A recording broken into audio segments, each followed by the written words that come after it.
Hello, and welcome back to another episode of Gaming the System, the podcast where three intersectional feminists examine gaming and games through a feminist lens. I'm your host for today. I'm Jem, and I'm here with my friends Alex and Matt. So, before we get started, if you want to support us, you can subscribe to our Patreon at patreon.com/gaming the system for some exclusive content, or you can send us a one-off donation via PayPal to our email address, wearegamingthesystem@gmail.com. Today we are talking a little bit more about horror games and all things spooky in the gaming world, and we're particularly interested in the impact of games and gender stereotyping and the inequalities and how the real world inequalities play out within the horror game genre, and also the horror aspects of non-horror games. So even if horror games isn't your thing, we will still probably cover games that you might have experienced and played.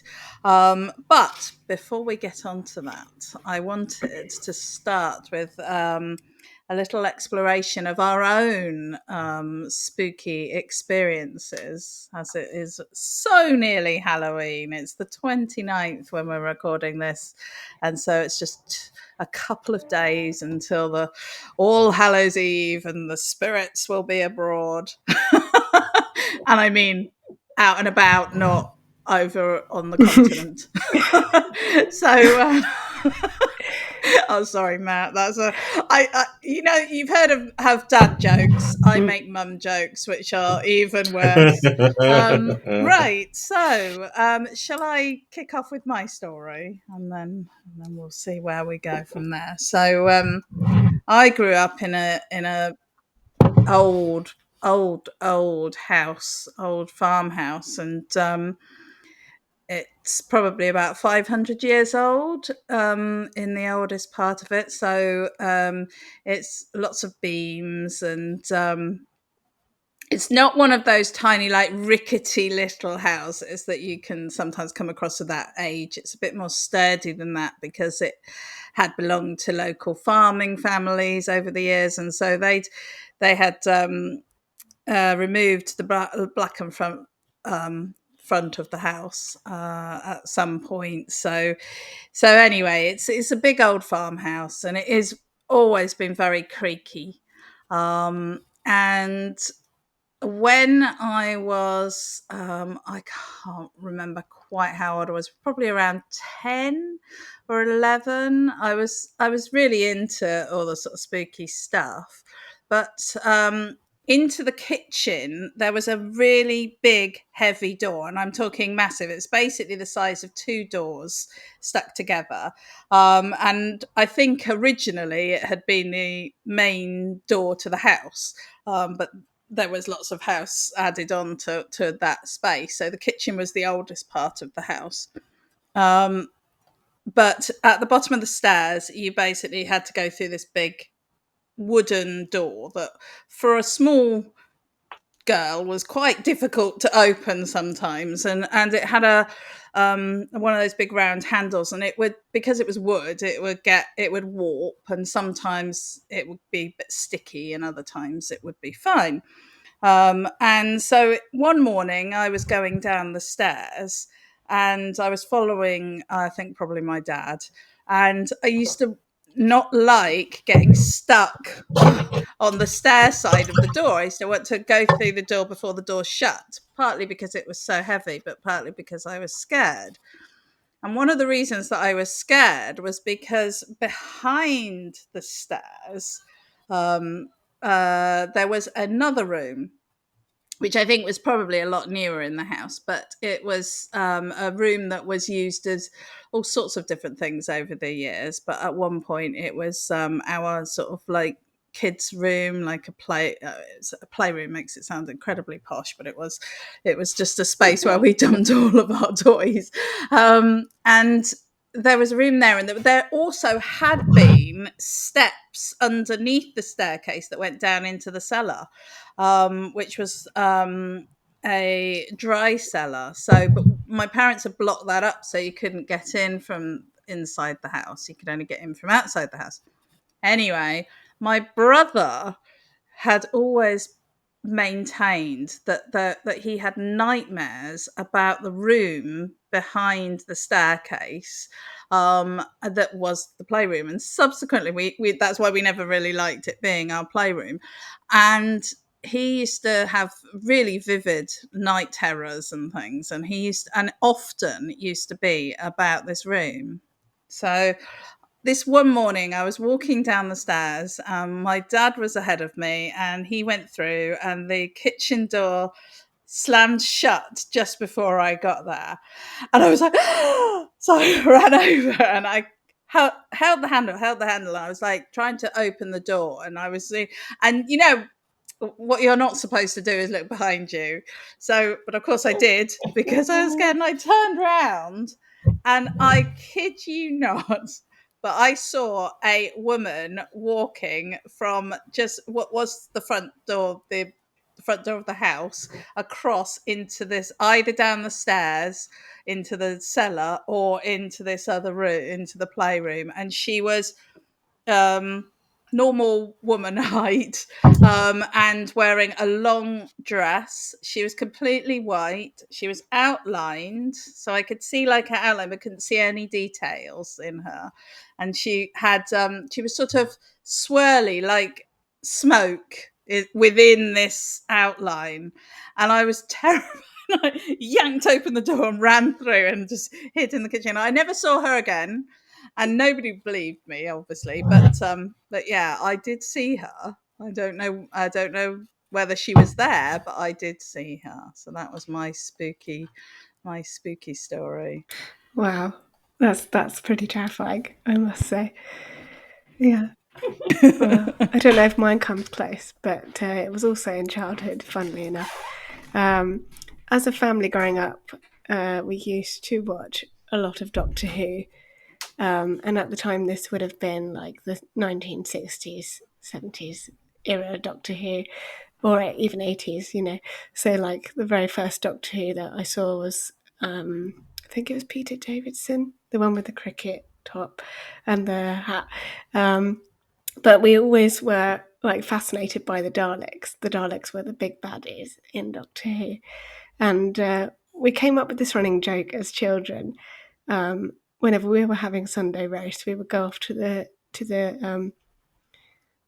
sink in the bathroom, and then I'd pretend that there was a Dalek in there to like scare my sister. And we used to like have a play around with that, And that, of course, that was never a Dalek in there. I was just trying to scare her. And then one Sunday, I went to the bathroom to go and wash my hands, like getting ready to pretend to be scared. And there was this huge red Dalek inside the bathroom, complete with all the like silver balls on its side. It had a little eye thing and lights flashing and all sorts. It took up the entire bathroom. It was absolutely huge. And I got so scared, I jumped out of my skin and fell back onto the floor. And I said, "Ellie, it's an actual Dalek." And she didn't believe me, of course, because I'd always made it up. And in the end, she came over and saw that it was there. She got so scared that she ran through to my uncle's half of the house and hid under the blankets. And Mum couldn't get her out for like 10 minutes. And in the end, we wheeled it back. We were wheeling it back through to the front corridor of the house, because it transpired that my uncle had been making it in secret for like 3 months. Out of wood, and the balls on the side were made of the top of drinks bottles, like that he'd spray painted and filled in, and he had like proper like wires for the like the antenna at the back, and you could actually climb inside it and move around inside it, and Wow. move the plunger and the death ray. and turn the head as well. It was like on a little balls, like a, I don't know what you would call it, but it was loads of little balls, and you could move it around basically through like a wheelie system. It was all very complicated, but he was very engineering minded, so he made it in secret without us knowing, and it's still in my parents' house as we speak. But the funniest part was when essentially they were wheeling it back through to the hallway, and Mum had just persuaded Ellie to come out from under the covers and was getting her back to the kitchen, and it was coming through. She couldn't see anyone behind pushing it, Oh and then she got scared again. no! I'm not But yeah, I was surprised. about, I think it was about, I was 7 or 8, so Ellie would have been uh, 3 or 4. Yeah, she would have been very small. So Oh, yeah, oh. so Does she I remember think she that? might do vaguely. Does she Yeah, still remember Mum said she'd never felt her heart beating so fast. Oh, but It was pretty. It's very tall. oh, It's like life size. So yeah, oh. Can you get yeah. them I'll to see take if I can a find photo one of it?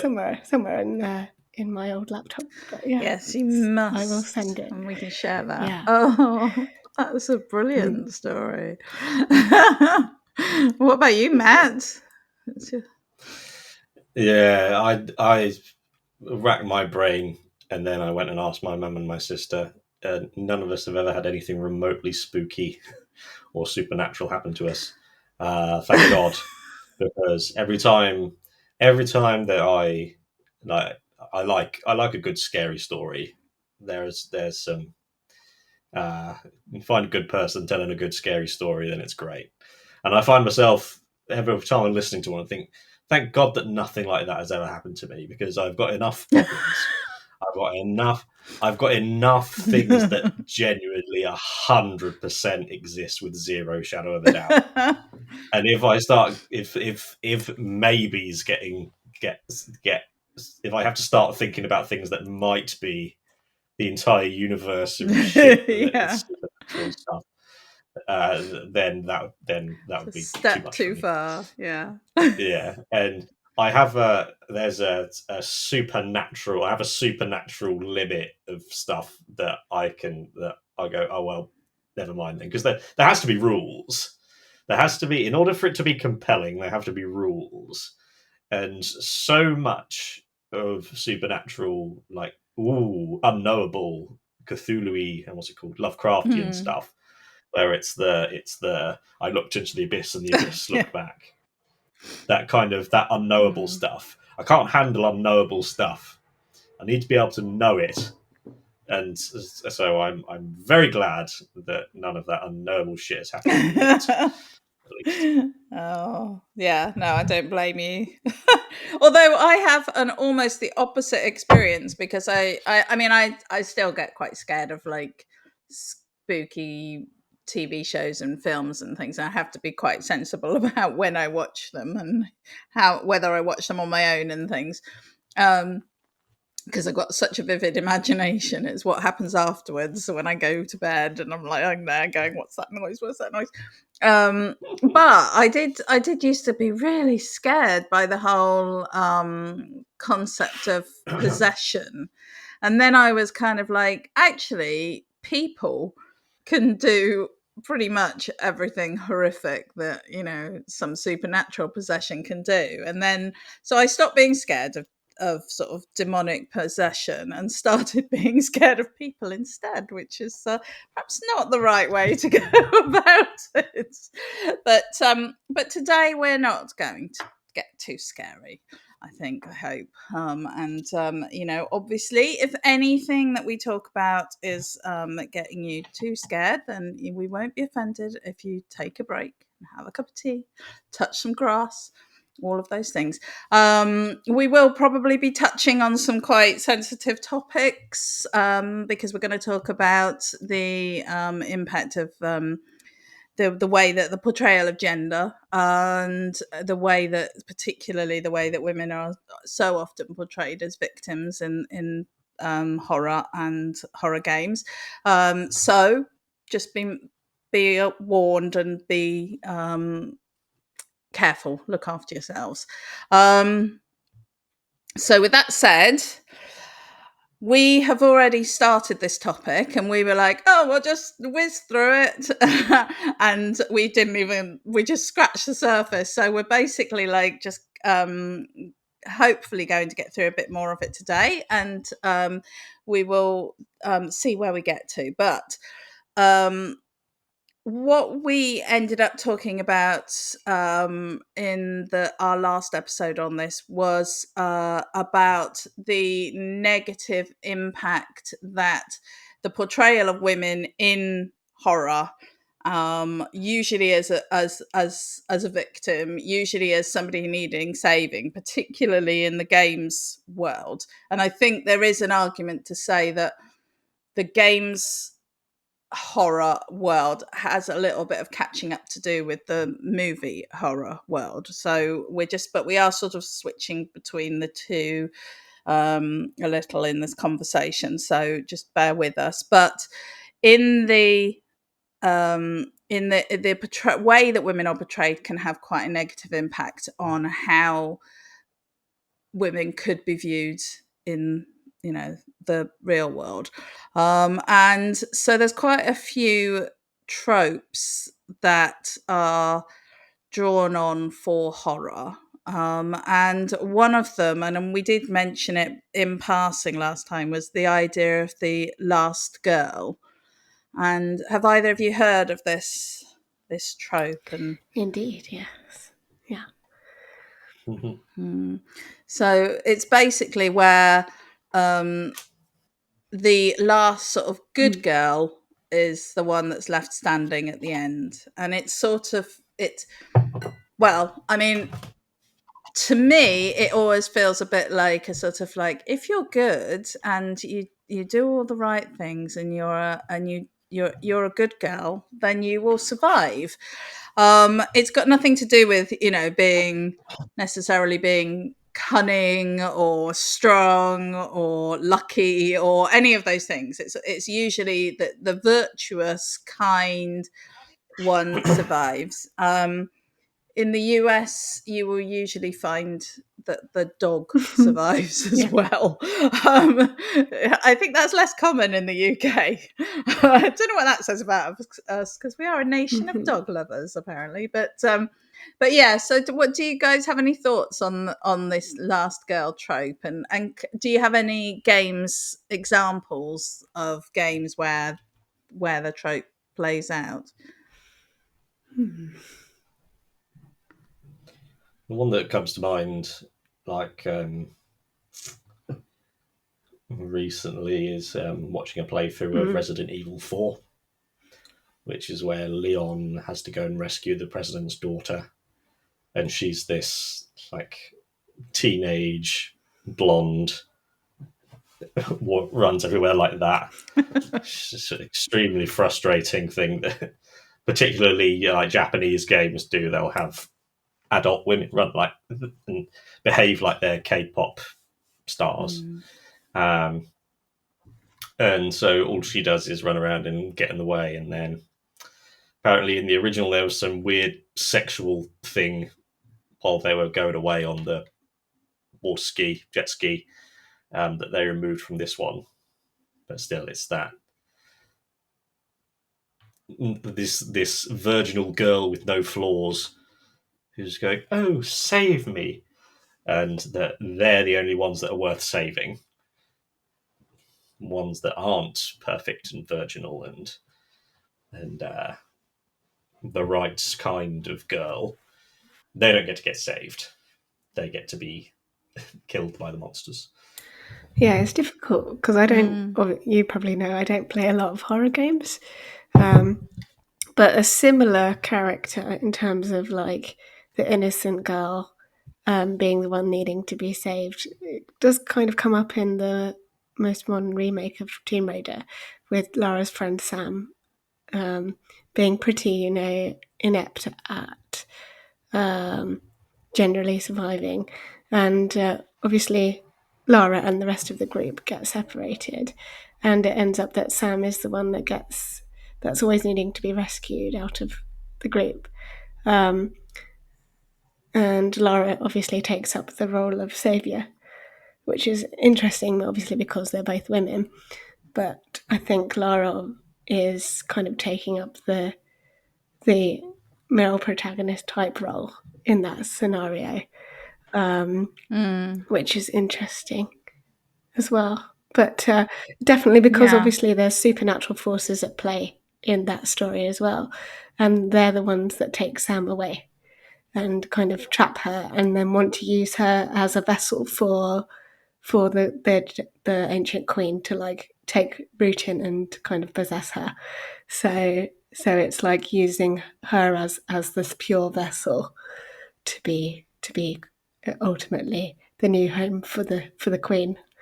So that kind of plays into that trope as well, sort of.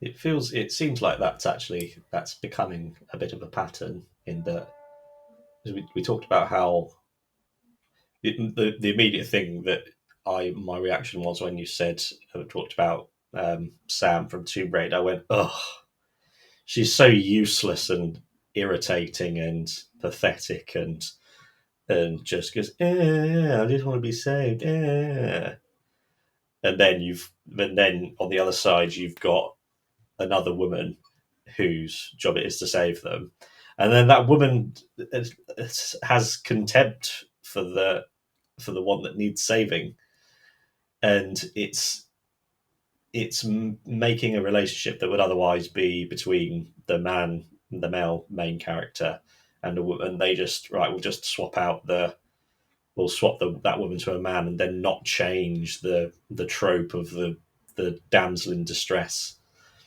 Because in Resident Evil 4, you've got Ashley, who's the president's daughter, and then you've got Ada Wong, who is this sexy, badass, kicking and guns agent gone to rescue them. And you just look at them and you go, you've got the. Even though she's powerful and badass, she's still sexualized there. So you've got the sexualized bad girl that doesn't need saving, and then the virginal pure girl that does need saving.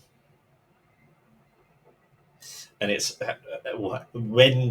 when can we start having like characters that are just Yeah. characters rather than being fitting into Yeah. these. I mean, we've talked about tropes on the pod quite a few times, and tropes in themselves are quite problematic. I mean, they're obviously aware it. They do serve a purpose. I don't want to just kind of dismiss tropes offhand, because they are a way for us as humans to the sort of a shorthand for this is what we mean about this. So, and obviously in a game, in a film, in a TV series, you've got limited time to flesh out characters and give them information, give the viewers information, and so I get them, but they are also problematic at times because they perpetuate outdated um, norms and outdated attitudes that we've kind of moved on from. And I think it is really frustrating when you have games that, in some ways, have quite strong female characters. I'm thinking sort of like the Alien series and the Resident Evil series. They both have these, quite strong female characters running through them, but then you still have the final girl making it to that point simply either by the sacrifice of the hero or by sheer luck. It's just happenstance that they made it there, because they couldn't possibly have saved themselves. And I think, Matt, you touched on a really important thing, that your feelings about it is like, oh, she's so annoying. And I think, there is a real issue here, that when young men particularly are playing these games, it's creating this idea of women as these pathetic beings that need rescuing and need Like looking a burden after. almost, yeah. Yeah, exactly. And not in a way that, and then when they go out into the real world, they either are looking for women like that, or they're horrified by the fact that they're meeting women who are not wanting to be rescued and looked after. Mm-hmm. It's the problem of like when if women were completely physically safe in every way, then they could be themselves. And then, and when a man or a boy goes out and meets women, they go, "Oh yeah, they're being themselves all over everywhere." Whereas because of the nature of the threat that women face all the time, they can't be themselves. They can't be themselves. They can't risk being 100% themselves out in public because that opens them up to danger from men. And then boys going out and seeing the way that women have to protect themselves, and they go, "I can't." All they've got, like the tropes are consistent stereotypes, and so young men, this is from my experience, using that, seeing like mostly that, and it just the longer that goes on and the more it happens, the more of a barrier it builds up between genders. Um, and that's why representation matters so much, because you need to see so many different varieties of the same thing to break you out of go, yeah, everything is supposed to be the same. And if it's not the same, then I'm annoyed, angry. Yeah. And I'm angry with the people who aren't being the way that it's meant to Yeah, be. absolutely. So, one of the other things that we see in horror films, and I think it's replicated in games, is this idea of a sort of accepted violence against women. It's sort of it's the norm. It's what we expect to see, and I think that in itself is a problem. Most people talk about like slasher movies, and I mean, I don't like the films that are just gore for the sake of gore. That doesn't really appeal to me. I'm much more into the spooky, paranormal, sort of psychological stuff. But I know I mean, when you think about like how popular, say, the Saw the Saw series, and the there's one, I can't remember what it's called, where they have that one night where everyone can go crazy. Um, Or Yes, Purge. Purge. And those movies are so popular. And they very much focus on violence, not just against women, but violence. But some people did do a study in 1980 to 1990 of movies from 1980 to 1993. And I think I mentioned this last time, but I'm going to just mention it again because I think it's really important. And what they found was that it took women twice as long to die in these movies than it did men. And I think they found it was ridiculous, the difference. But they found, like, in the movies that they looked at, there was 5 hours of women dying versus like 10 minutes of men dying or 30 minutes of men dying. It was so disproportionate.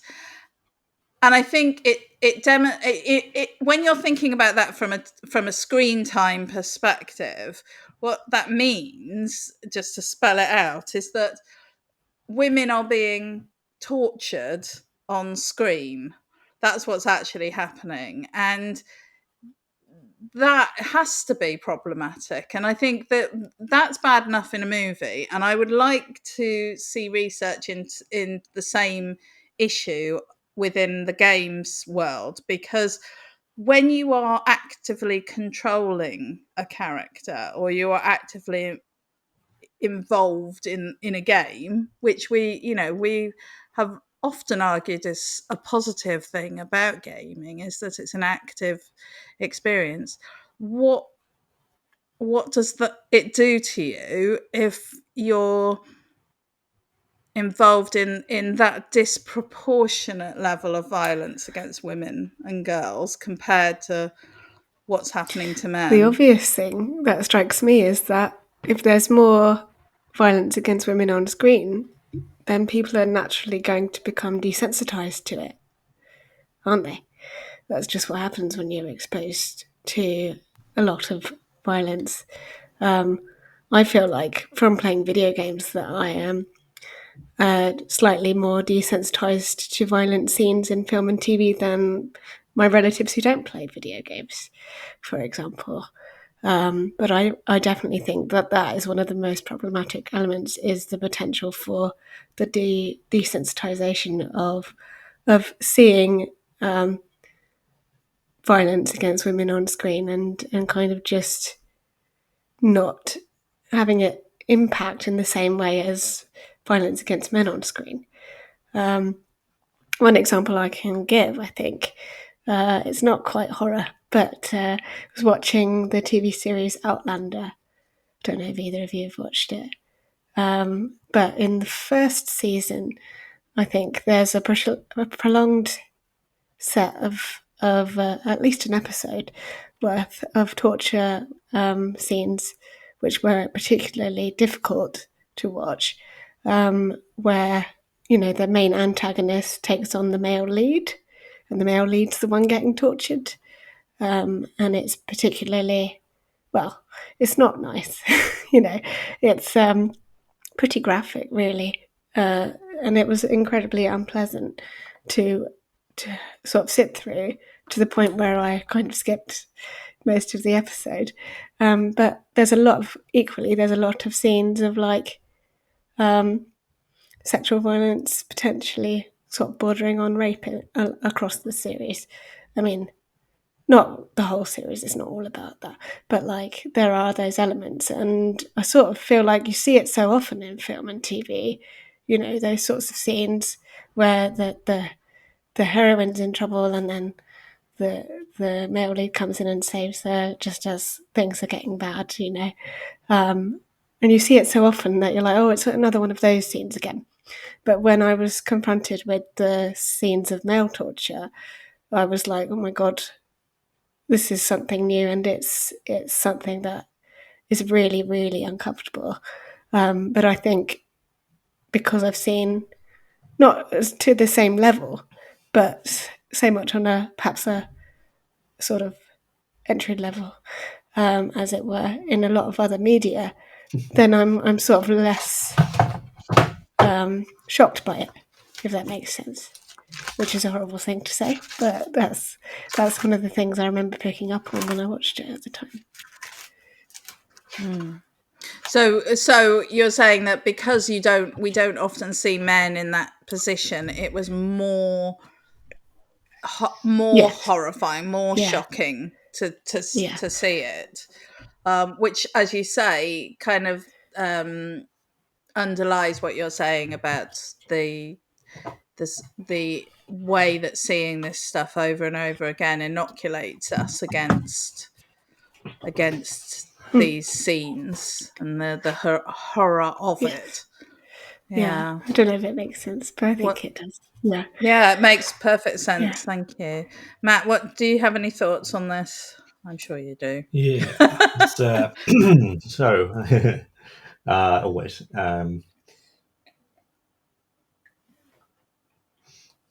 It's difficult to unpack it all because let's start. So I think experiencing as much media as possible in many different ways is really important because it can be people who've never seen violence in any kind are going to be violence in real life. I'm fortunate not to have experienced much of it, and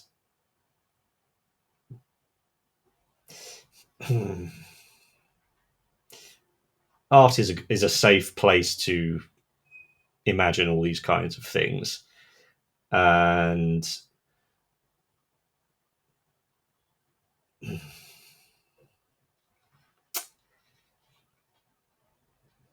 there's what angle shall I come in from?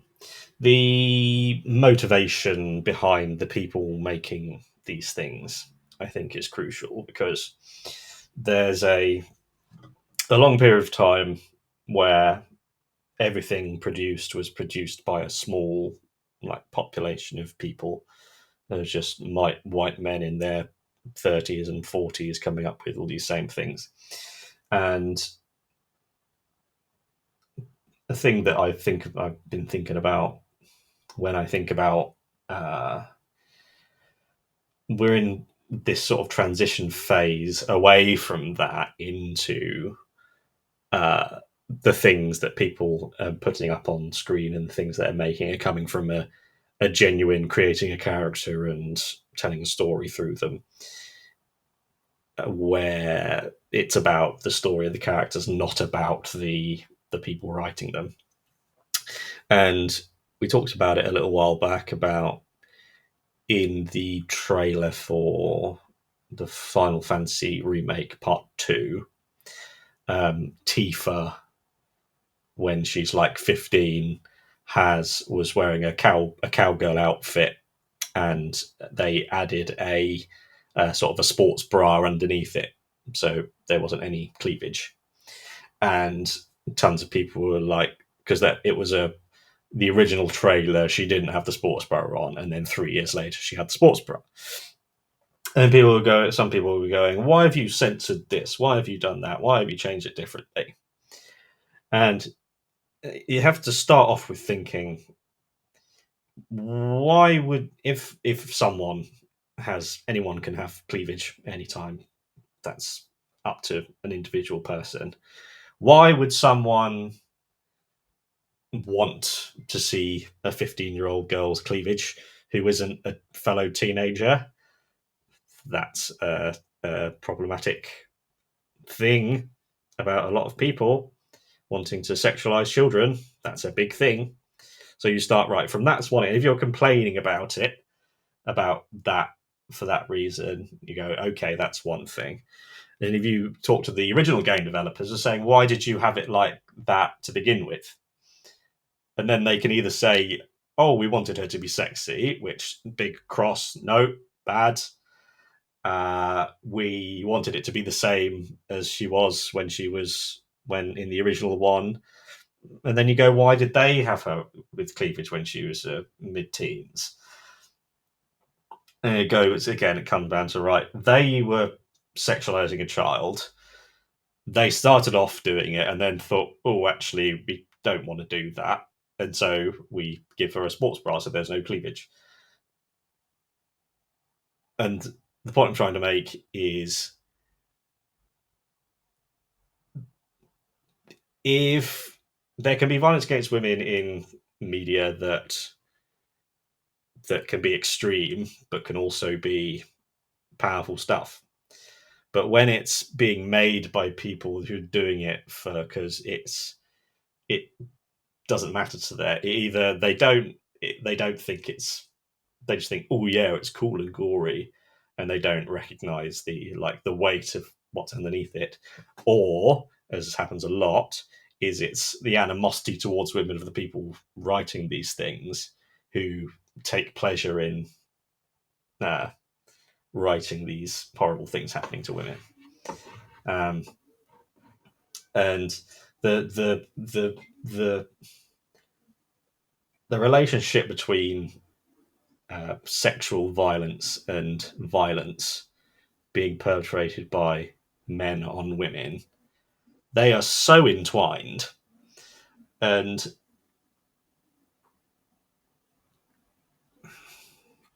it's just